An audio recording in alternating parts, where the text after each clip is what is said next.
This is Ricky Terrell from All Hallowed, and you're listening to my chapter of As the Story Grows.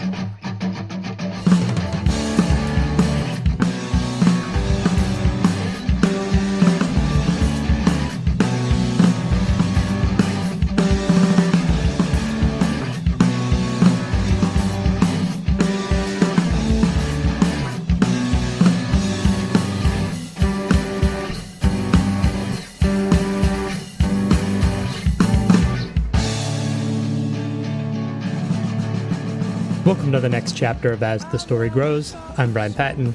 This week, we welcome Ricky Terrell from dance punk outfit All Hallowed to the podcast. There's another artist that came to my attention from Rob at Friend Club Records. Rob joked on Instagram that we're the official Friend Club podcast. Ricky and I walked through his musical journey, having Aaron Gillespie play drums for All Hallowed, and the merits of sharing all the songs before releasing an album. The first All Hallowed single, Kill, is streaming now. I hope you guys enjoy getting to know Ricky Terrell from All Hallowed.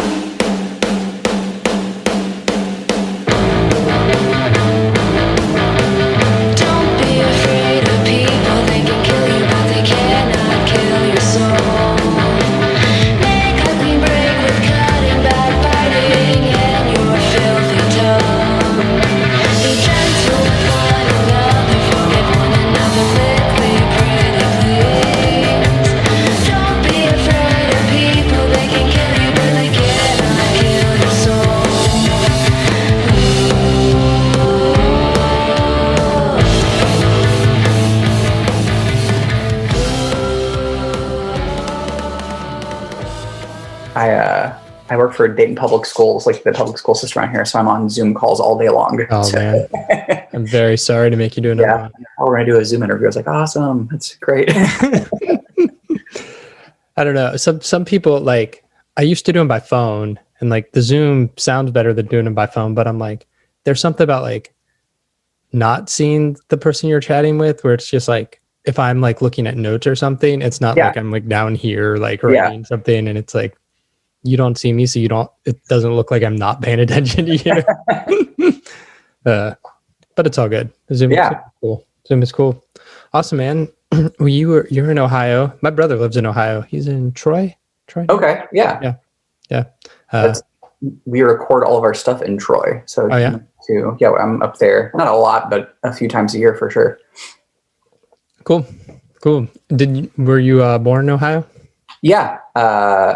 Probably about 30 minutes from where I live now. So it was a little village called Germantown. Yeah. So, yeah. What was childhood like?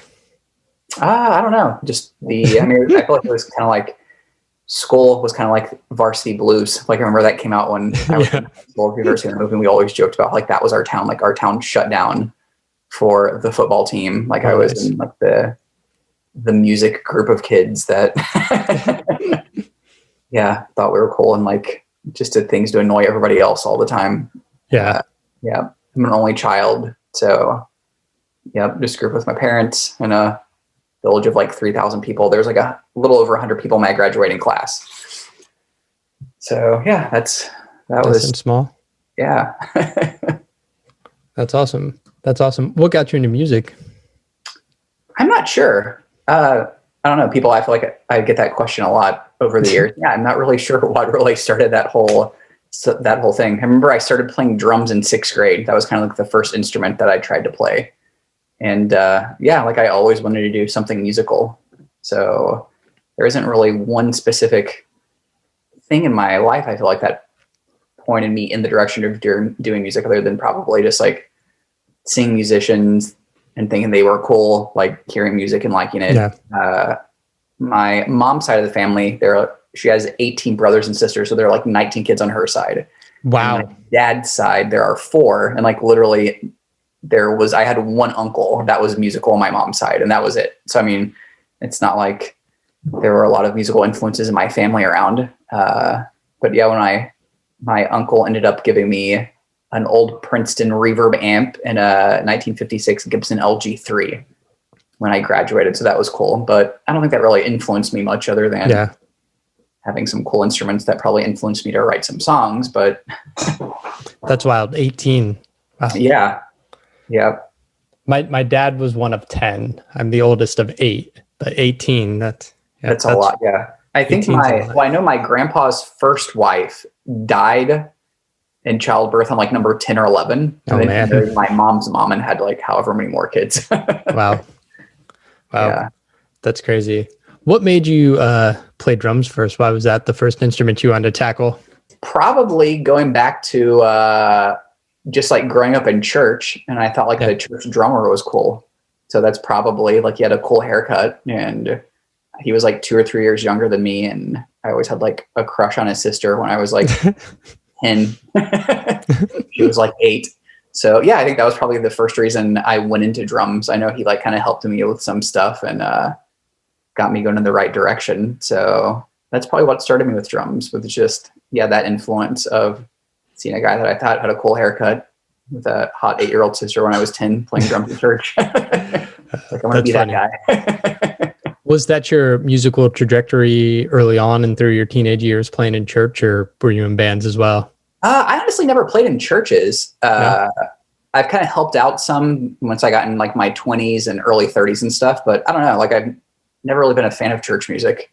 I've always played in bands growing up. The first punk band that I was in, like all through high school, we got together 8th grade, 9th grade, and kind of stayed together until we graduated about a year after graduation.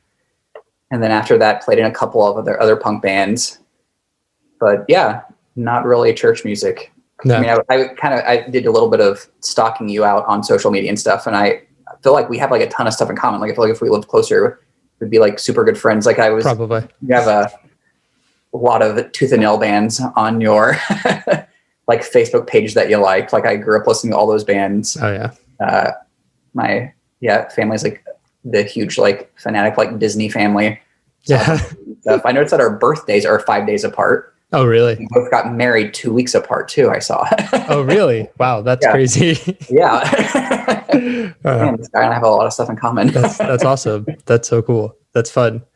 That's awesome. Any notable bands? From when? Anytime, anything that was like, I don't know, that you performed in or played with or helped out? Like, I feel like probably the first coolest like band experience that I had was it was in May of my senior year of high school, and like the other 2 guys that were in my first punk band, it was called Slim Jim and the Sunset Riders, and it was like country punk. Like it wasn't cow punk. It was just like, I don't know. We just called it country punk. And there's a local venue in the area called Bogart's in Cincinnati. And it's kind of the place, like, I feel like through high school, every weekend we were there seeing like either like MXPX or Good Charlotte, Blink-182, Less Than Jake. Every weekend there was like some band going through there. And it was May of our senior year. And our lead singer got a phone call from, I don't know how things worked with booking bands back in, this was 2000. But Joe Gittleman, I think that's the correct name, the bass player from the Mighty Bosstones, like called our lead singer and was like, hey, like we have some shows coming up. Like, would you guys like want to open up for us? We're talking to so-and-so that does the booking at Bogart's, and said that they'd saw you guys like play in some bands around town. Like, we'd love to have you like open up a show for us. And we're like, and it was crazy. Like the bass player and I went to the same high school. Our senior guitar player was at another one. And like bass player got a phone call. We were like still in school. He was the only one of our friends that had like a cell phone, and we thought it was like super cool. Like, cause the show was that night. Like we had to like leave school, like sound check was at like 2 p.m. And we went down to the office and signed ourselves out because we were 18 and we're like we were going to be rich and famous from this point on. Oh man, that's amazing. That's awesome. You just talked about your life and musical trajectory leading to this All Hallowed project. Yeah. So after that band finished, I played in a couple of other punk bands here and there. I played with one musician who kind of totally changed my mind from just listening to punk music. It was a local singer-songwriter named Wes Tyree. And I don't know, the best way to describe him is like very Bob Dylan, like early Ryan Adams. And a girl I how did I get this connection? A girl I was dating's sister knew him, and he needed a bass player for this band he was putting together. And I was like, I'm not doing anything. Like, this music's kind of horrible, but yeah, like whatever. Like, I'll play along with some bass with you. And it was around the same time. Again, I don't remember the year, but I remember it was Ryan Adams' Cold Roses album came out with the Cardinals. And that was kind of the first album that I had listened to probably in like 10 to 15 years of my life that wasn't punk rock. And that album just like blew my mind. I was like, oh my gosh, there's more music than like Green Day and MXPX. Like, what is this? This is amazing.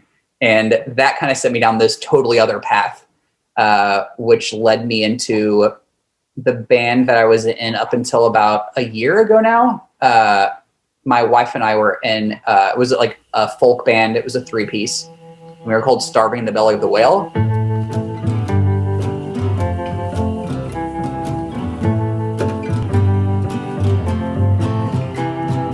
From the admission that the author of our nature concedes that miracles occur, always contrary to his character.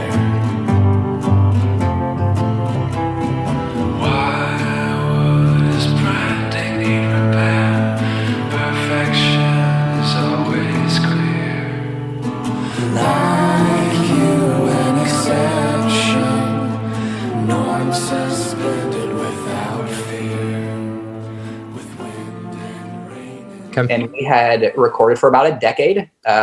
We had toured, I want to say like 38 states. Like, we did a lot of shows. We had released 5 or 6 albums. Did 3 of them on vinyl.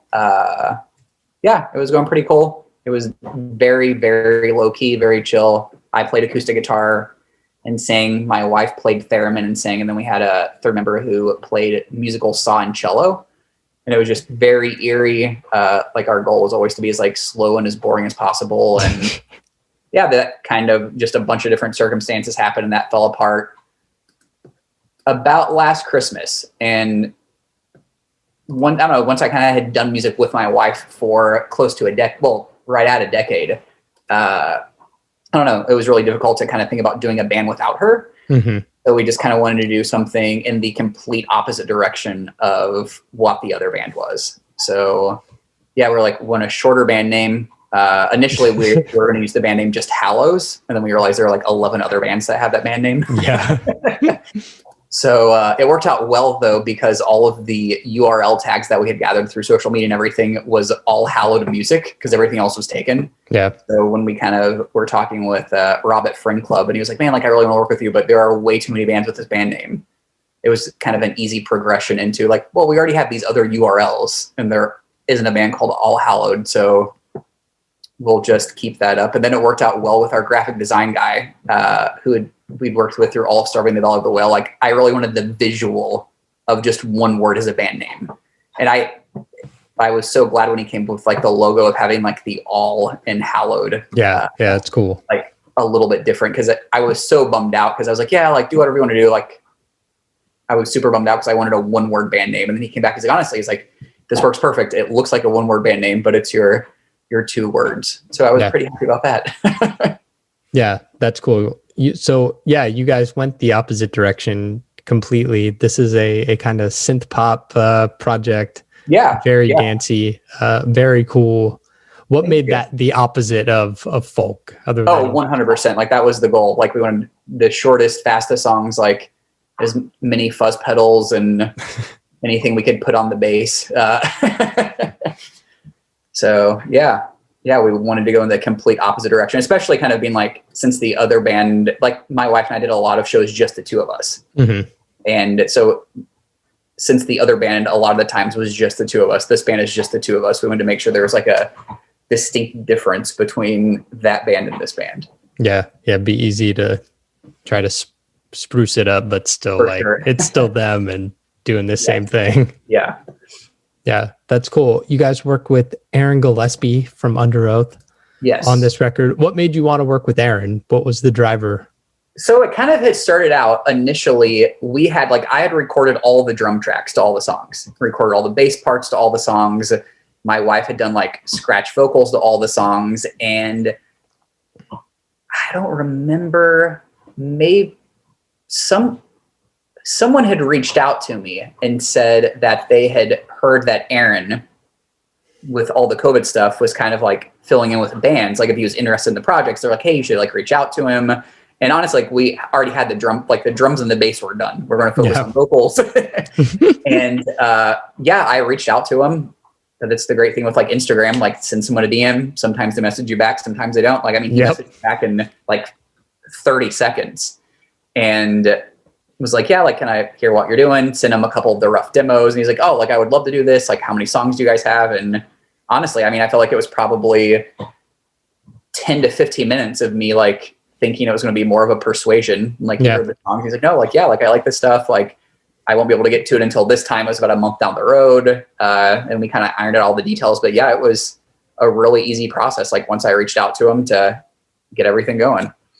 That's cool. And you just like sent him the tracks via Dropbox or something, and he recorded them in his home studio or whatever. Yep. He recorded everything from, I think he lives in Salt Lake City, somewhere around Salt Lake City, Utah. Yeah. That's cool. That's cool, man. How'd you guys get hooked up with Rob and Friend Club? So Rob and Friend Club, we got hooked up through Tim Andrill. Okay. So he is doing just PR work for us and stuff. And he had heard of, I think he's done some work for Friend Club too.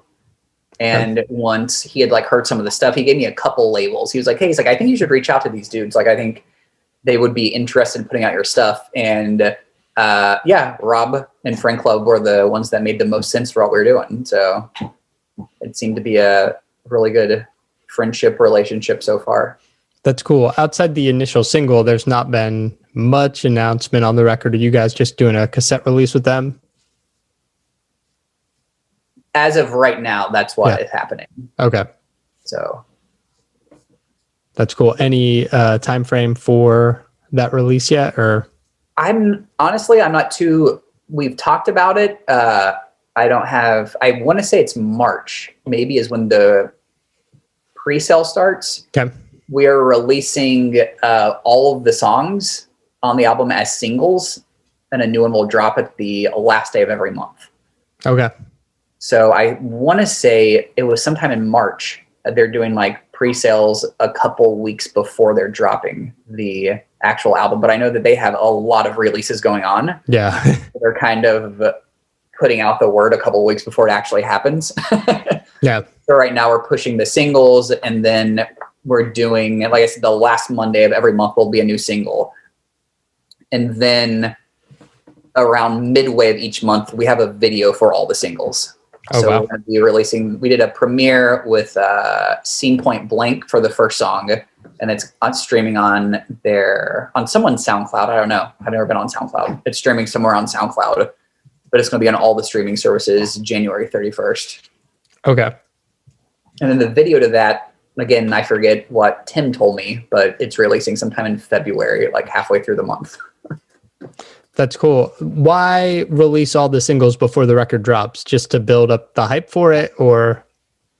Yeah, I think so. Maybe. I'm not sure. Like just talking with Rob and Tim, that felt like that kind of made sense. We had, initially I didn't know how we were going to release this. And we had our graphic designer create a single cover for every song. So we have covers for all the songs, and it wasn't really thought of as being like an entire album as much of a collection of songs until I started talking with Rob. And once we decided to do an album, we kind of went back, mainly bass parts and stuff. And not that everything was totally different, but I made some continuity on how the songs were going to be ordered, how they're going to be spaced together and all that stuff. So they were kind of written as just individual singles in the first place anyway. But once we talked about putting it out on cassette, it just made sense to kind of make it a little bit more cohesive, a group of songs together instead of just random songs. Gotcha. You released the first single, Kill. There's videos. Did you guys do the videos yourself? The video for Kill we did not do. Leslie Rich, who he sings in fantastic band out of Minneapolis. It's called Leslie Rich and the Rocket Soul Choir. They've been around since like 92. He's actually from Ireland or Northern Ireland. I always get it mixed up and he always gets upset. I guess there's like a difference between Ireland and Northern Ireland. I don't remember. If you're listening, Leslie, sorry. He did the video for Kill. And the other 2 videos we worked on, and he is going to be doing a video for another song called Air and Sin. And I'm looking real quick because I don't know the dude's name. I feel really bad. The single we're releasing this month, we featured Vinny Caruana, who is the vocalist in I Am the Avalanche and Movie Life. He sang, essentially Lacey and him sang back and forth the whole song. So they kind of like each took a verse, they sang the choruses together, they go back and forth on the bridge.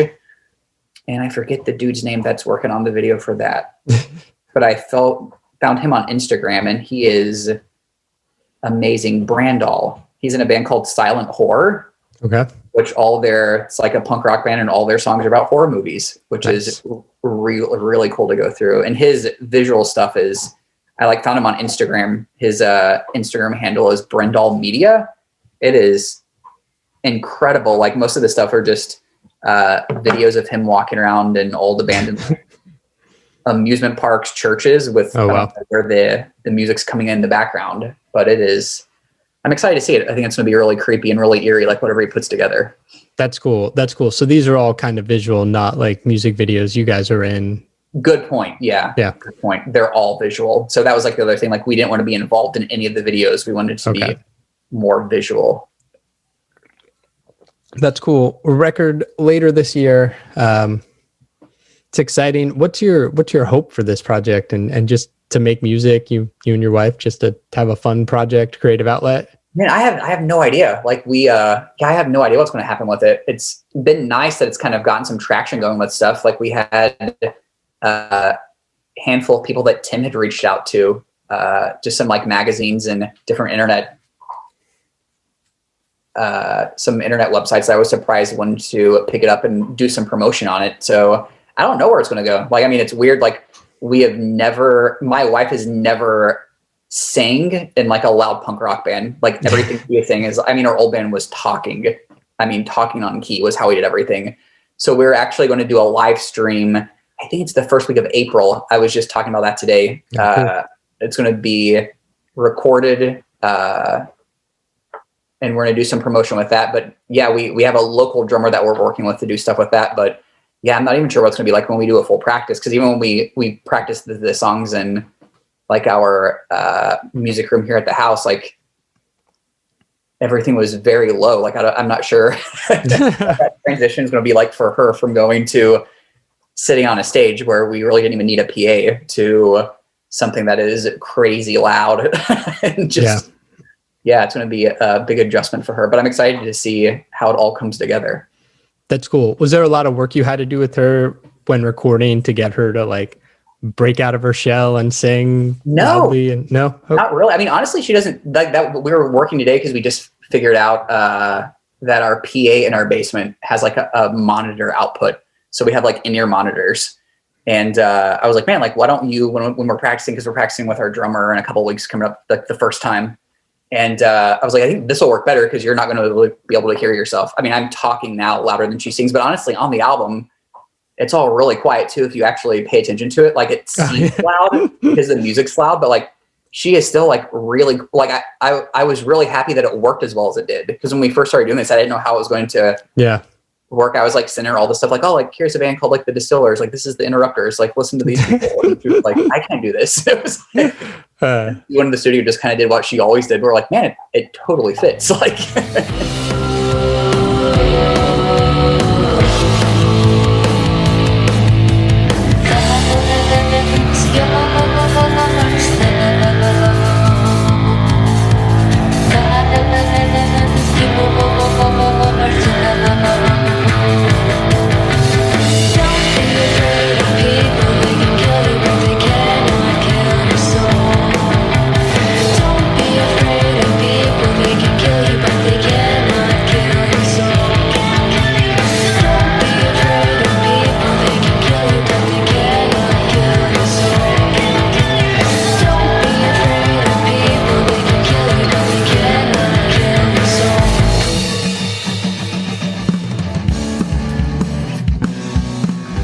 listening to As the Story Grows.